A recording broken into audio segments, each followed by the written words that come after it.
You're watching World Insight. I'm Tian Wei. We start with China's effort to go with the newest development of the information highway. A high-level conference regarding China's cybersecurity is going on in Beijing. The Internet's rapid development is posing a big challenge, some believe, to China's national security. With the largest number of net users in the world, China is taking more measures and serious measures to secure cyberspace. Without cybersecurity, China's national security is at risk. This was the remark given by President Xi Jinping back in 2016. China has over 772 million Internet users. Over half of the entire population serve the information highway, higher than the global average. 2 years ago, President Xi made a series of remarks on cyberspace security and data automation. At a symposium in Beijing in 2016, he stressed that the development of China's Internet should meet the expectations and demands of the Chinese people. President Xi also urged authorities to establish unified and effective mechanisms to report risks and share information, and stressed the importance of core technology and talents, which he said were key to China's Internet development. In 2017, China's first cybersecurity law went into effect. The Central Cybersecurity Affairs Committee has been established this year and so far has carried out measures to put illegal Internet content under regulation.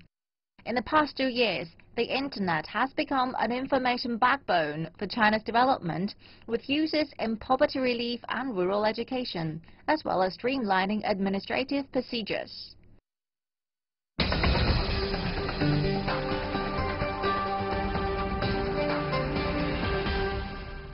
For a discussion on nurturing better environment in China's cyberspace, we are joined in our Beijing studio Dr. Jay Huang, who's the founding partner of J-Stone Capital, also former managing director of Intel China. Sir, welcome to our program. Good to see you again.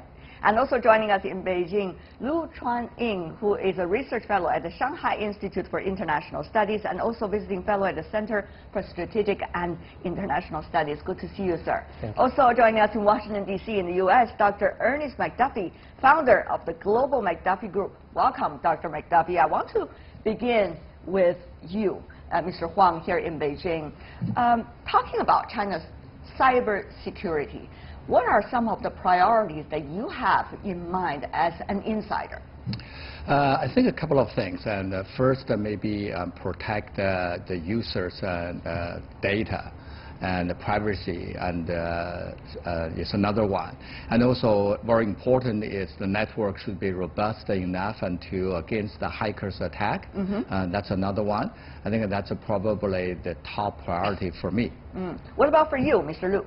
I think there are a couple of things we need to discuss. The first is national security. As people said, if there's no cybersecurity, there's no national security.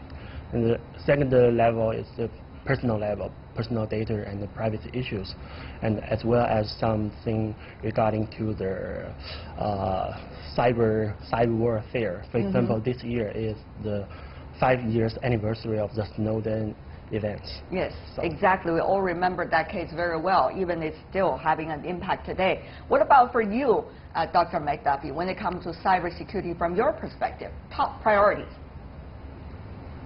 Sure. In any cybersecurity system, the weakest link is always the human element. I think the most important thing that we can do as a society, because it's been stated that it's really a global problem, the Internet is global, is to train and educate the people, the masses, all the people, as you just indicated, in China that are using the Internet daily, need to be educated about the threats, the things that could be done to mitigate those threats and to protect not only themselves, but to protect the integrity of the networks that they operate on. Here's the thing that I have in mind when it comes to a question. The top question comes to my mind, cybersecurity, is how to balance the nature of Internet, which is global, as all of you have mentioned, and then the national security regarded to the Internet. How to balance these two factors on different issues? I think that is a very interesting subject, isn't it, Mr. Lu? Yes, it's a very important how to balance the development and the security issues. I think there are a couple of things we need to take the considerations, for example, the international governance issues. We have the United Nations and other platforms discuss the cybersecurity issues, and we have some progress in the past couple of years. Some progress, yes, but not that much. But not to the that much. satisfying degree of everyone, right? Yeah. So therefore, with the limited resources, when it comes to agreements that we can tap into, how can countries balance that from your perspective, Mr. Lu? I think so far it's really hard because the cybersecurity is still evolving. We do not know the full picture of its impact. Just like a couple of the events happened recent years or recent days, we say a lot of the events. So if we do not know the full picture of cybersecurity and how those countries to make agreement on what we need to compromise or make consensus. That comes to the difficult part, isn't it, Dr. McDuffie? I mean, on the one hand, for example, China and United States, the two sides have one platform to talk about cybersecurity. It's one of the four most important mechanisms of cooperation between the two sides to talk about internet security. But at the same time, the two sides also want to warn each other of any so-called cybersecurity threat from the other side. Well, at the same time, we also see, the roles of hackers and some of the individual impact on this issue. So, Dr. McDuffie, what do you make of that? It seems to be a very complicated picture. You want to know, but then you are not supposed to know. Yeah, absolutely. It is a very complex and complicated environment. There are many levels. The issue of state actors, national security issues are always going to be there, and it is absolutely true that we don't know what the final state of cyber, of the internet is going to be, so we're always in this kind of catch-up mode. But then the other point that was just raised about criminal elements, bad actors that are out there just trying to make money, to steal identity, to steal intellectual property, is a whole nother area where I think international collaboration and cooperation can go a long way to help mitigate that threat. And I think in some respects that's the bigger threat, particularly to the individual user of the internet. That's where they're going to be impacted the most. The national security issues are much more complex than just cybersecurity. So I think the best thing for nations to do is to collaborate at the local law enforcement level to attack the illegal hackers and the bad actors, and try to mitigate that as much as possible. But Dr. McDuffie, if I could follow up with a real example, what is going on in the United States, give the example of the Facebook. We have heard about the hearing, and we have some glimpse of the very lengthy hearings over the days. Apparently, the governance has not been able to catch up with the development of the technology. And those that are responsible for drafting the law do not know exactly what has been happening, not to mention how to govern what has been happening. I wonder whether that is a sporadic case or it's very much alike for governments around the world when it comes to sophistication of this issue. And therefore, if the United States, as one of the most advanced markets and earliest developed market, do not have a solution yet, can the others find the solutions? I want to put that question to you first, Dr. McDuffie, and then I'm going to do that to the other two Chinese guests as well. Yeah, it's true that we were kind of first, we kind of invented the whole thing, and we're still struggling with it. I think all nations are going to be in that same boat of struggling with the pace of advancing technology. I think the possibility of solutions can come from anywhere because the problem is ubiquitous, the problem's everywhere, so you can find a solution everywhere. But beware of the silver bullet solution. I don't think you're going to come up with any one technical solution that solves your problem. It's going to be a combination of technological solutions and human training and education. The Facebook issue in the United States was much more a user issue where they didn't understand the potential of what was happening with the information that they were voluntarily giving up to Facebook. So there's an education and training process that must go forward hand in hand and continue to evolve with the technology. I'm not sure whether it's just the consumer's issue, it's also the business's issue, how much responsible they are responsible for those that are getting onto the platform. Having said that, though, Mr. Huang, I'm sure in China, as Dr. McDuffie said, it's no silver bullet. So different circumstances, different solutions. What's likely to be the Chinese way of probing for the solutions? I think we cannot just rely on the users and to take responsibility for this, because for our life, we all know we're so dependent on the internet service providers. I think a service provider should have their social responsibility, and they should stand up and to make sure and they protect every one of us and the privacy and also doing some monitoring, make sure and then there are illegal and action on the internet, on the cyberspace can be stopped, and then before they make an impact and then or harm on our life. I think that they have a responsibility and to do lots of work. But then here is another dilemma. If you do too much policies regarding governance, the internet still needs to develop. It's an industry, right? You need to give it space to grow. And particularly when it's this industry that you still do not know how much potential it could eventually have. But then, if you don't govern, or govern only to a lesser degree, which is what is going on right now, to a certain extent, because of lack of sophistication of the legislators, then you do see issues like this pop up all the time. By the way, Facebook is not just one time. It has been warned several times, and yet it could be able to brush it off to the lawmakers by saying, well, we are making an effort, but not necessarily so, to the degree that they should. So I want to go to you as well, Mr. Lu. So what about that balance? What about that dilemma?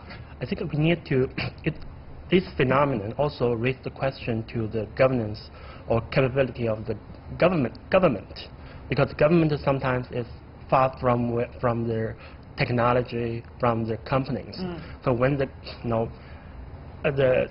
this case is actually very innovative, right? But it's beyond the capability of the regulation of the government. So when you need to governing this kind of issues, you need to, I think the first thing is you need to reach agreement between the companies and the government. Where is the red line? Right, and it has to be agreement in the interests of the consumers rather than just the stakeholders. Yes, exactly. Let me move on to another topic, which is exactly what is going on these days. We heard a lot of debate about ZTE, the case itself. Of course, that's a sporadic case. It's an individual case regarding a Chinese company in its relationship with its cooperators in the United States. Now, it has led to, Mr. Huang, a debate here in China about how about basic research? How about making chips on your own? How about making sure that you could be independent from all the other influence from outside the country, so that the business can have a what they consider as so-called a safe growth, guaranteed growth. But another dilemma posed, that is, Mr. Huang, the world today is a globalized world. A smartphone, you got components coming from a dozen countries. And it's impossible for any country to produce all the devices, everything of it. So that's another dilemma. On the one hand, you want to make sure you're free of others' nuances. On the other hand, you also have even a smartphone coming from all over the world, the device. How do you see that? I mean, you used to work for a chip maker in a way. I think number one, any sovereign country or nation, they have the right to build their own industry. They have the right. Secondly, I think you're right. You said very correctly. Is we're living a globalized world, and then we're so interdependent on each other. You look at today's world, and it's very hard to find any country they can say, I supplied, for example, semiconductor chips 100% by my own country. There's no such a country exists. Even the United States, they also rely on other countries to provide them some of the chips and some of the even equipment, material, etc. China is the same.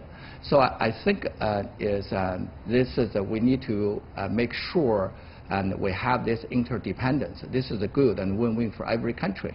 Secondly, and any country, if they want to develop their own technology, they have the right to do so. And the other countries shouldn't try to punish of them for doing that. Dr. McDuffie, what is your view? So it's a global environment. Just as has been said that no man is an island, today no country is an island. The global supply chain demands that we interact with each other in order for technology to progress. So you have to operate in terms of partnerships, public-private partnerships, partnerships across national boundaries, partnerships between government, industry, academia, and individuals. All have to work together. You're absolutely correct. You can't rely on just the users to fix the problem, or the internet providers to fix the problem, or government to fix the problem. It's everybody's problem, and we all have to work together in a collaborative and cooperative way to reach a level playing field globally. There's no way that you can do it in isolation. It just doesn't work that way anymore. Right. Mr. McDuffie usually say something very diplomatically correct. But Mr. Liu, I want to invite particularly given the current circumstances. Mr. Liu, I want to ask also your opinion about this. One country's basic research is well-established collaboration with all the other countries in terms of making productions for the future, and also the so-called competition that exists among all the countries when it comes to technology development. Yeah, I think for the past several decades, the world make agreement that is globalization, that all the products are made by global supply chain. So I think the state also made agreement. We support these global companies to doing their business globally. But as you mentioned, just recently, because the global environment, the international system, under some kind of the unstable factors. So this put those global companies into a very hard situations. Not just ZTE. I think if ZTE is the one case, and there will be more such kind of technology companies become into the same positions. They work between the state. So I think we need to urge at least the government between China and the U.S. as well as some other big states to reconsideration of the globalization and the relationship between their national security and technology independence. Dr. Huang? I think we are living in a globalized world, and then we are actually collaborate and cooperate and multiple ways. I think this is a healthy trend for the global economy and for the multinational and the companies in China and the United States and in the world. We should continue to do that. I think this is the right way to benefit the global economy as well. All right. Before we go, I have very limited time. We do hear from the ongoing spring meetings of the World Bank and the IMF, including coming from the World Bank president, talking about innovation in the payment system here in China that has been prospering over the past few years, and hoping that case can also, in a way, be able to reflect it in the other economies. Dr. Huang, do you think that is possible? I think it's possible, and also China can provide a special role in that, because in China we have over 500 million people using mobile payment, which has already exceeded the United States and the population. And then China accumulated a lot of experiences and know-how. I think this can be benefited for other countries and in the world. All right.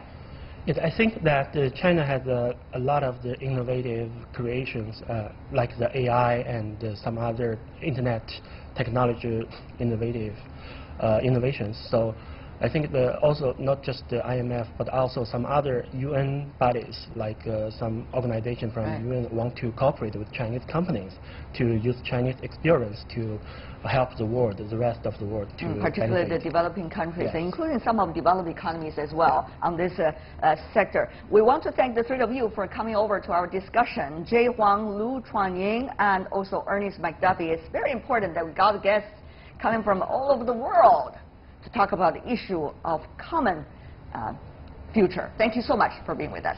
Thank you.